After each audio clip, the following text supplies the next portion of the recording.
The live TV, सच सबसे आगे।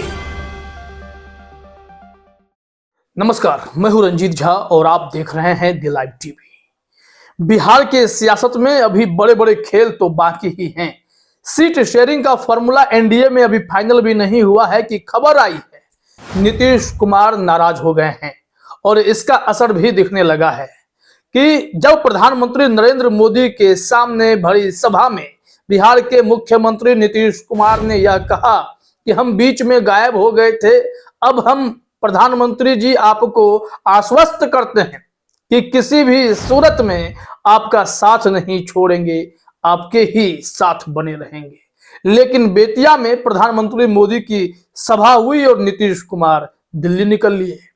इसको लेकर सियासी गलियारों में खूब चर्चाएं होने लगी हैं कि आखिर कुछ ही समय में ऐसा क्या हो गया कि नीतीश कुमार, जिन्हें जबरदस्ती मोदी जी ने बड़े वाले माले के भीतर खींच करके उन्हें एहसास कराने की कोशिश की कि अब आप नतमस्तक हैं तो हम भी आपके लिए कुछ कर देना चाहते हैं, तब भी नीतीश कुमार नाराज क्यों हैं? उन्होंने तो आगे से खुद को दंडवत साष्टांग कर लिया मोदी जी के सामने।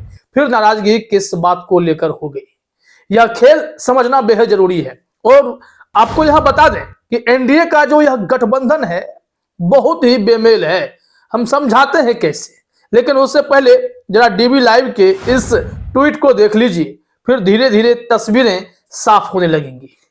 यहां लिखा हुआ है कि चिराग पासवान से नाराज नीतीश कुमार, पीएम मोदी की रैली में नहीं हुए शामिल। नीतीश कुमार की एनडीए में एंट्री से एनडीए मजबूत होने की जगह कमजोर पड़ता दिखाई दे रहा है। एनडीए के सहयोगी अब एनडीए छोड़ने की तैयारी कर रहे हैं और इसका सबसे बड़ा नजारा आज बेतिया में हुई पीएम मोदी की रैली में दिखाई दे गया, जहां बीजेपी के बड़े सहयोगी गायब दिखाई दिए। अब इस समीकरण को समझना पड़ेगा, यह एनडीए नीतीश कुमार के आने के बाद कमजोर कैसे पड़ गया है और नीतीश कुमार की नाराजगी की वजह क्या है। क्योंकि नीतीश कुमार की पार्टी कमजोर हो चुकी है।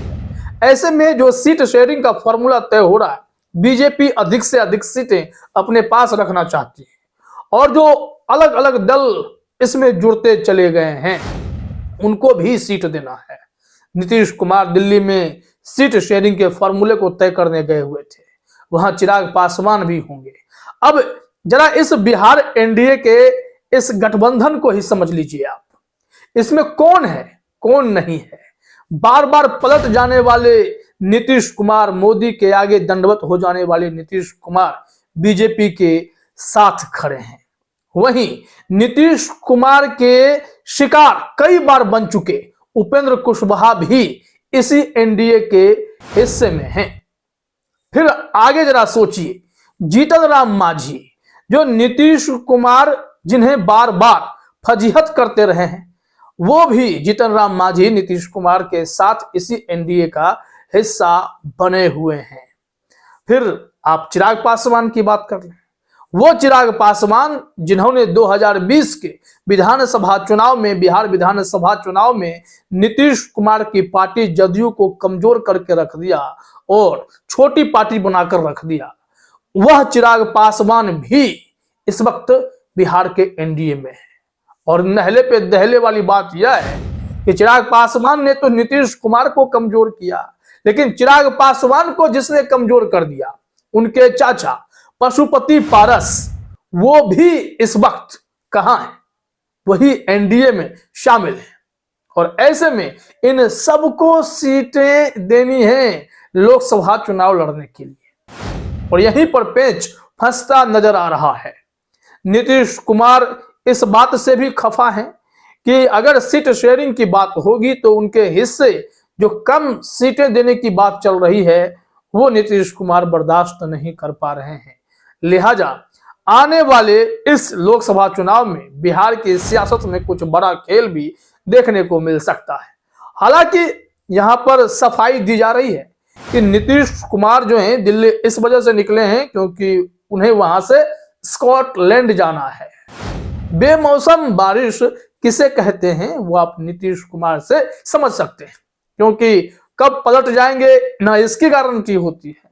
और जब चुनाव है, बिहार में जदयू को नीतीश कुमार की सबसे ज्यादा इस वक्त जरूरत है, तो वो बिहार से बाहर, देश से बाहर जा रहे हैं। यह किसी को समझ नहीं आ रहा है, यह नीतीश कुमार की नाराजगी है या फिर नीतीश कुमार जानबूझकर ऐसा कर रहे हैं कि मोदी जी हैं तो बिहार में सब संभाल ही लेंगे, मेरी जरूरत ही क्या है। क्या ऐसे सिचुएशन में नीतीश कुमार आकर खड़े हो गए हैं?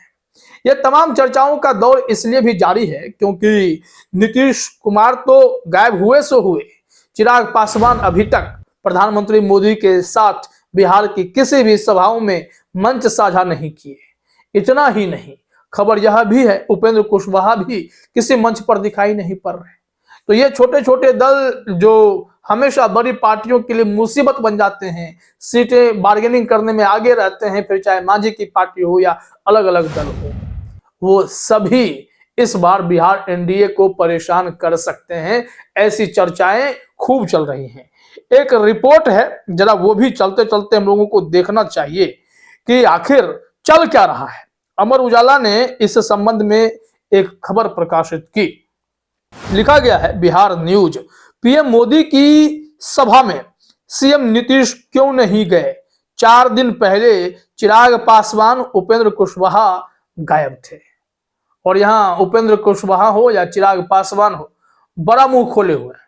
यानी लोजपा रामविलास के जो बॉस हैं चिराग पासवान, उनके पार्टी के ही प्रदेश अध्यक्ष राजू तिवारी तो मीडिया में यह कह रहे थे कि जो 6+1 का फॉर्मूला है हम तो उसी पर रहेंगे, नहीं तो विकल्प चिराग पासवान तेजस्वी के साथ भी तलाश रहे हैं। ऐसी संभावनाएं भी दिखाई पड़ने लगी हैं। अब यह रिपोर्ट भी देखिए, अमर उजाला ने लिखा है कि प्रधानमंत्री नरेंद्र मोदी बेतिया पहुंच चुके हैं, लेकिन इस बार मुख्यमंत्री नीतीश कुमार उनके साथ मंच पर नजर नहीं आ रहे हैं। 2 मार्च को वह न केवल रहे बल्कि खुले मन से पीएम का अभिवादन करते भी दिखे। 2 मार्च को बेगूसराय औरंगाबाद में पीएम की सभा के जरिए राष्ट्रीय जनतांत्रिक गठबंधन की हाजिरी दिखाने की कोशिश हुई थी। जदयू के राष्ट्रीय अध्यक्ष नीतीश कुमार, लोक जनशक्ति पार्टी राष्ट्रीय के प्रमुख पशुपति पारस, हिंदुस्तानी अवाम मोर्चा सेक्युलर के सर्वेसर्वा जीतन राम मांझी आए थे नजर। तब लोक जनशक्ति पार्टी रामविलास के सर्वेसर्वा और जमुई से लोजपा सांसद चिराग पासवान नजर नहीं आए थे। राष्ट्रीय लोक मोर्चा के अध्यक्ष उपेंद्र कुशवाहा भी नजर नहीं आए थे। अब जब सीएम नीतीश 4 दिन बाद ही जो पीएम के दूसरे कार्यक्रम में साथ नहीं दिखे, तो सवाल उठाया जा रहा है क्यों? तो इसका जवाब लोग तलाश रहे थे। बताया जा रहा है कि नीतीश कुमार दिल्ली गए, सीटों का बंटवारा होना था और वहां से फिर वो स्कॉटलैंड जाएंगे। और इस संबंध में अमर उजाला ने लिखा है, बेतिया में पीएम मोदी का कार्यक्रम सुबह होता तो शायद सीएम नीतीश कुमार रहते, समय पर कार्यक्रम की संभावना बनती तो शायद फिर भी नजर आ जाते, लेकिन पीएम मोदी का कार्यक्रम देर से शुरू हुआ। इसलिए बताया जा रहा है कि बेतिया आने जाने के कारण दिल्ली की फ्लाइट को लेकर परेशानी से बचने के लिए सीएम नीतीश कुमार का कार्यक्रम बदला गया। प्रधानमंत्री के कार्यक्रम में उनकी उपस्थिति की सूचना सार्वजनिक किए जाने के बाद भी वह नहीं गए। नीतीश बुधवार को ही रात 8 बजे दिल्ली निकलने वाले हैं, वो निकल भी गए होंगे। और यहीं से जब रात में निकलने वाले थे तो मुख्यमंत्री हैं, उनके व्यवस्था हो सकती थी, लेकिन उन्होंने प्रधानमंत्री मोदी के कार्यक्रम से दूरी बनाकर सबको चौंकाया भी। यहाँ लिखा भी गया है, रात्रि विश्राम के बाद गुरुवार सुबह उनका भारतीय जनता पार्टी के राष्ट्रीय अध्यक्ष जेपी नड्डा सहित राष्ट्रीय जनतांत्रिक गठबंधन के घटक दलों के साथ बैठक का कार्यक्रम भी संभावित है। इसी बैठक में लोकसभा चुनाव के लिए बिहार की 40 सीटों का घटक दलों में बंटवारा हो जाने की उम्मीद है, क्योंकि इसके बाद सीएम नीतीश कुमार इंग्लैंड और स्कॉटलैंड की यात्रा पर निकल जाएंगे। लेकिन मुश्किल यह है कि वहां चिराग पासवान भी होंगे और वहां पर और भी दल के नेता होंगे जो बिहार एनडीए में सहयोगी हैं, और उसमें से कईयों के साथ नीतीश कुमार के संबंध मधुर भी नहीं है। तो कैसे इन सब के साथ सामंजस्य बिठाकर वो सीट शेयरिंग फाइनल कर पाएंगे, यह भी देखने वाली बात होगी और बेहद दिलचस्प होगी। लेकिन बताया यह जा रहा है कि नीतीश कुमार नाराज चल रहे हैं। फिलहाल इस वीडियो में इतना ही। आप सभी का हमसे जुड़ने के लिए बहुत बहुत धन्यवाद। द लाइव टीवी, सच सबसे आगे।